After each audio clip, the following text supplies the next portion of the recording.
Hey everybody, Simmo Metal again, and I have been given special access, early access to Age of Emergence's new album. So I've heard all of the songs way before you guys, and I'm going to do a quick review of them to get you all pumped up for what's to come, alright? So, at work, and Adam Clayton, the drummer, he goes, hey man, I've got these songs for you want to review them? And I'm like, before they come out? Yeah, of course I do. So thanks to Adam, thanks to Dean, and thanks to Maddie for that early access. I've actually been really enjoying the songs to the point where not just one listen like to do this review, but they've been on repeat, right? So I've had them in my files, just listening to them on my headphones. It's good. Listening to them in the car, really good to listen to in the car. So what we're talking about today is the new and upcoming album from Age of Emergence, The All-Seeing Eye Part 2. Now, I remember the All-Seeing Eye Part 1 around the time when I interviewed Adam last year. I had a real good listen to the All-Seeing Eye Part 1 and really enjoyed it, right? And I was like, oh, can't wait for the next one. Well, here we are in 2025 and it's nearly here. And I've been given special access to have a good listen and review it. So, let's get into it, and we'll start with the very first song, and then we'll work our way through, and then we'll review the album as a whole and talk about the mix and the master and stuff. All right, everyone, get ready for the All-Seeing Eye Part 2 Simmo Metal exclusive review. Yeah. Wow.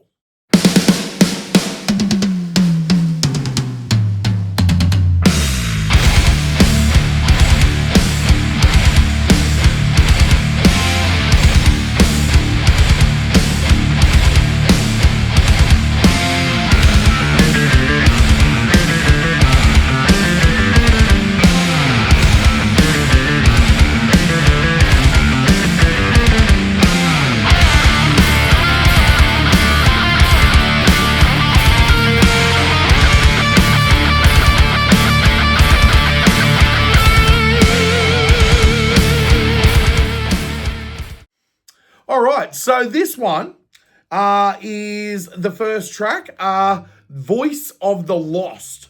Now, I've got to tell you, I'm already loving it. The moment I heard Adam's drum fill intro, it's sick. It opens up with this big, mad, epic drum fill and this big drum roll, and then just drops into this killer dun dun dun dun dun dun dun dun dun dun riff, and it just sounds mean and perfect for Age of Emergence. And Adam spares no part of that kit. Every part of that kit gets used. You can hear it throughout the song. And what I love is in the intro, Dean is even doing this sort of call and response thing with Maddie, where Maddie will do some guitar and then Dean's doing like a lead fill on like a lead lick on the bass. So it's like even bringing in like Cliff Burton vibes, you know, like you got that guitar and then a bass lead and then guitar and then a bass lead. It's really cool. And it's got plenty of prog metal vibes going on. It's got tempo changes. It's probably even got signature time changes. I'm pretty sure it's even got key changes. And to top it all off, you got Maddie bringing some really sick and intricate guitar solos to the table, all while Dean is still doing some very interesting stuff on the bass. Not your average bassist, I'll give you that, Dean. And then to top it all off, we've got Dean just soaring over the top of the song with these mad vocals. And it's so clean and so clear that no growly vocals needed. Trust me. He sounds so good the way he does it, and it goes in so well with the mix. But it's a very dun dun dun dun dun dun dun dun dun. And then there's a lot of changes. Like even after the dun dun dun dun dun, I expected it to kind of keep going the way it was going. But they do the prog metal thing and they turn left. And it's like from dun dun da da da dun, gunch, dun da da da dun dun da dun da da. And you're like, oh, they're doing something different here. Really cool, really prog, really love Voices of the Lost. So, as an opener for the album, perfect. Especially Adam's sick drum opening that just launches everything, and then off they go. And Adam is very kind to those double bass kicks. I'll tell you that much throughout the song. So, in other words, it's a killer opener that sets the stage for the rest of the album. So, let's do the next one.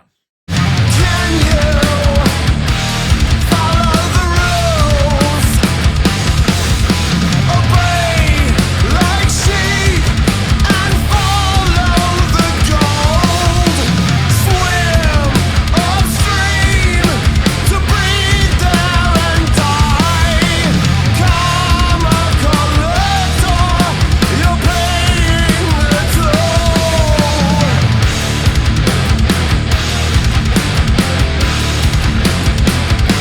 You're paying the toll.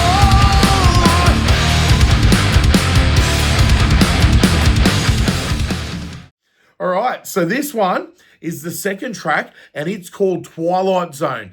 And this is where things get interesting, because clocking in at nearly 8 minutes, it's a true epic for the album. And it starts off clean, like a clean ballad, like this really nice, clean intro, nice and slow tempo, gentle bass melody, soft and almost serene. But don't be fooled, because the softness is just a calm before the storm. As the track builds, it transforms into a full-blown powerhouse. Adam Clayton throws in those double drum kicking sections like no man's business. And Matty Nilsson hits you with the fast triplets on guitar, and Dean's vocals just soar over everything.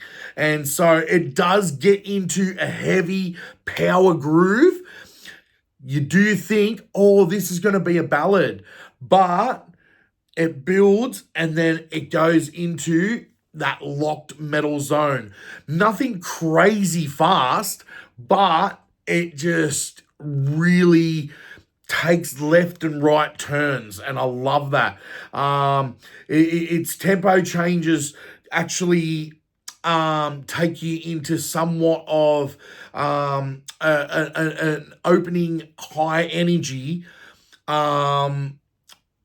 as soon as you hit that tempo change. It's like you're in the serenity of the twilight zone, as the song says, but you quickly spiral into the black hole. So I love this one, and it's a journey that stands out. It's probably the longest journey on the album, and it's sung beautifully and it's played beautifully, and Matty brings the heat with the guitar leads, and Adam brings the drumming, and the stuff that Dean does on the bass. Like I said, he's no normal bass player.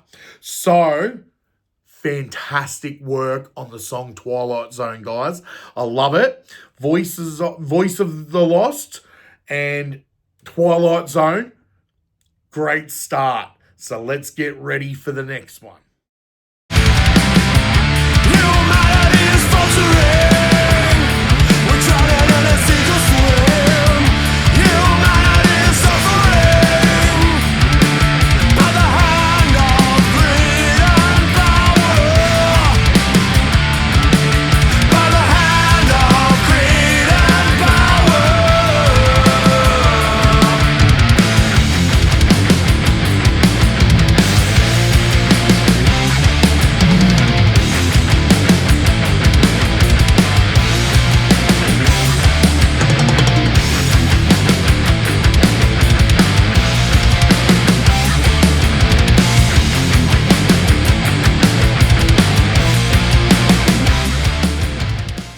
Okay, this is my hands down favorite track of the album. So Mountains Agreed is a real banger right from the start. It's got a peculiarly strange vibe with Adam just working the toms in a jungle-like way that feels like it might be an off-kilter time signature. Maybe 5/4 or 7/8. I've got to ask Adam. I've got to ask the boys in the band when it comes to that. But it's something off-kilter that gives the whole track a really unique sway. And Adam's definitely channeling. He's in on Mike Portnoy for this one because the whole band locks in to create this offbeat jungle-esque groove. Now, I don't mean to keep coming back to the word jungle, but when I was listening to the song myself, that intro and the way it works and that sway, it kept me in the jungle. Like my mind seeing jungle trees and seeing green and plants and vegetation. So I don't know if that was what they were trying to paint, but that's where my brain went. So I'm calling it the jungle-esque kind of song. But it's also my favorite song, and it's the most intelligent song. It's got some 5/4 or some 7/8 stuff going on in it. So really cool, really love that they're really utilizing those prog chops and putting some cool stuff into it. But once it gets past that intro, it ramps up into heavier territory with some huge double kick flourishes from Adam that are absolutely killer, and Matty just locking in with those triplets with him. And then the solos from Matty are also extravagant and also a very jungle-esque. I'm feeling that jungle-esque feeling, whether they were meaning to paint that or not. I even got Soulfly vibes, even though they're nothing to do with Soulfly. I just had those vibes, right? And once again, Dean's vocals soar over the whole thing perfectly. And by the end, all of the drive into the classic chaotic finale crescendos, because they give you one of those big endings that's like da,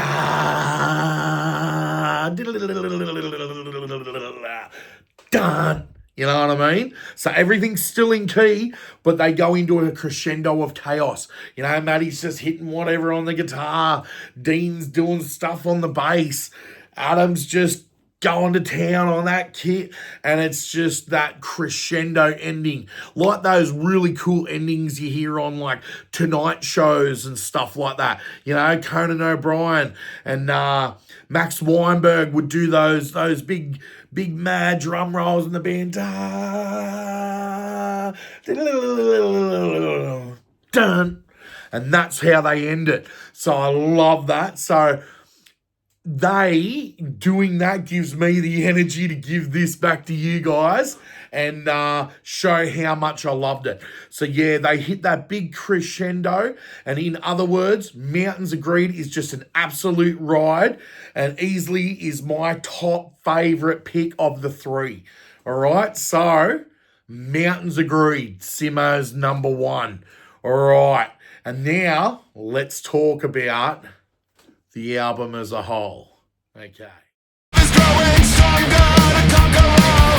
You will never divide us behind the wall. The heavens open up, the conscience cries, fill awakened minds with rage.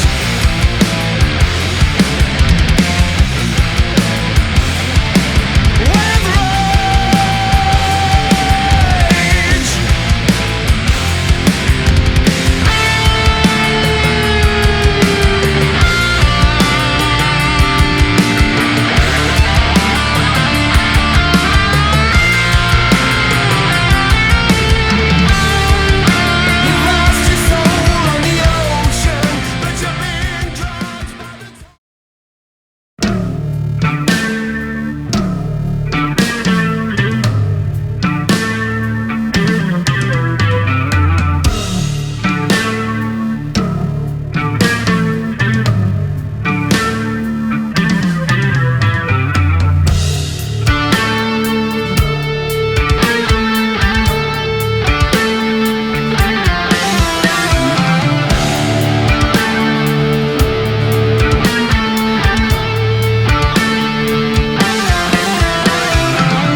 All right, so looking at the All Seeing Eye Part 2 as a whole, these 3 tracks, Voice of the Lost, Twilight, and Mountains Agreed, really form a complete journey. They're not all in the same key, I believe, and that is actually part of the charm. Each track has its own unique flavor, but you can absolutely tell it's the same band tying it all together every time for each song. There's a consistent theme running through the album, and the production is just top notch. Whoever mixed this and mastered it is really got the chops, and they know what they're doing, and it shows in the absolute professional sound of the production. And the cool part is the album is actually a continuation of the All Seeing Eye Part 1. They're actually packaging the 2 parts together, I believe. I'll get clarification on that, but I believe Adam said they'll be packaging the 2 parts together and you'll be able to get the full story down the track. So I'll definitely go back and actually review part 1 as well eventually. We'll do it backwards. But part 2 stands on its own as a fantastic conclusion to part 1. And I'm also keen to chat with the band and just dig into the themes and the meanings of each song and the all-seeing eye theme and concept as a whole. I want to know about that. So I'm going to be Adam, Dean, and Maddie. We're going to line up the podcast. Me and Cole will have a chat with you, and we want to go through the whole all-seeing eye concept. I want to know more about it. But in short, it's a killer release, and the way they've put it all together is just brilliant. And the artwork is an evolution of the artwork from All Seeing Eye Part 1. It goes more red and orange, a bit more darker, and it's really interesting, but it's also a continuation of the art. So I love it. And yeah, I just got to comment again on the final mix and the final master. Let me know, boys, who mixed and mastered this, because I love that guy. That is some awesome work. Fantastic stuff. You can really hear every instrument speak their part without drowning out anything else. And then the vocals from Dean are able to step in and be huge and massive. And the fact that Dean doesn't do any death growling or cookie monsters just goes to show his talent and how unique his vocal style is. So all in all, I would rate the All Seeing Eye Part 2 definitely a Simmo 9 out of 10. 9 out of 10, man. I'd say 10 out of 10, but I think I'd be the most generous Simmo in the world, giving everyone 10 out of 10s. But mate, 9 out of 10. Everything is fantastic. Why not 10 out of 10? Why not? 10 out of 10. But I just say 9 out of 10 to be fair to all the other bands on the scene. But I really do love it. Mountains Agreed gets me moving. Voice of the Lost really hits me right in the head as soon as it starts. And Twilight Zone gives me a moment to breathe. So I love it. So fantastic work, Age of Emergence. Thank you for the opportunity to have a listen to this way before anyone else. Because you know what? I was actually looking forward to it way more than anyone else. I really was. Part 1, listened to it last year and I was like, can't wait for part 2. I kept actually asking Adam at work, when am I going to hear part 2, bro? So part 2 is finally on its way. It will be here the 25th of November, but you're hearing Simmo Metal talk all about it beforehand. We have been able to put about 30 seconds of each song into this video. Thank you to Age of Emergence only. Without them, this all wouldn't be possible. So thank you, Adam. Thank you, Dean, and thank you, Matt, for all of the opportunity to make great content about your music before it even comes out. So thanks for that. Legends, all right. So, stay metal, metalheads, and I suppose we'll see you on the next one. I might do a quick wrap-up vid in a minute. But yeah, that's the All Seeing Eye Part 2. I loved it. 10 out of 10. Fuck 9 out of 10. We're giving it 10 out of 10, alright? We're giving it 10 out of 10. 10 out of 10 because they sent me the music early. I got to listen to it before anyone else. I've been playing it in my car on a weekly basis, loving every song, to the point where Mountains of Greed becomes my favourite song for the year. And there you go. So, Stay Metal, Age of Emergence. Let's get yous on the show. Let's get yous on the podcast. And let's talk all about the All Seeing Eye, Part 1 and Part 2. I want to know about the whole grand concept. Alright, stay metalheads, and we will see you on the next one. Alright, that's the rundown, everybody. Thank you very much for joining in on another episode of Simmo Metal. Always bringing you the best heavy metal content right from Rutherford. The best we can do in Rutherford anyway. Alright, so I'm pretty proud of it. Alright, so thank you very much, Age of Emergence. Thank you to the 3 songs of the All Seeing Eye Part 2. I love them. And thank you for the early access, guys. And thank you all Simmo Metal fans and Simmo Metal metalheads for tuning in and watching Simmo Metal content. If you get a chance, drop a like, subscribe. It really helps out the channel. And we will definitely see you on the next one, because we've got more gig vlogs coming up. We've got more Simmo and Kyle shows coming up. We're doing it, alright? So stick with me and I'll stick with you. Alright, metalheads, stay metal. Thank you, Age of Emergence. Thank you, everyone. And we will see you on the next one. Wah!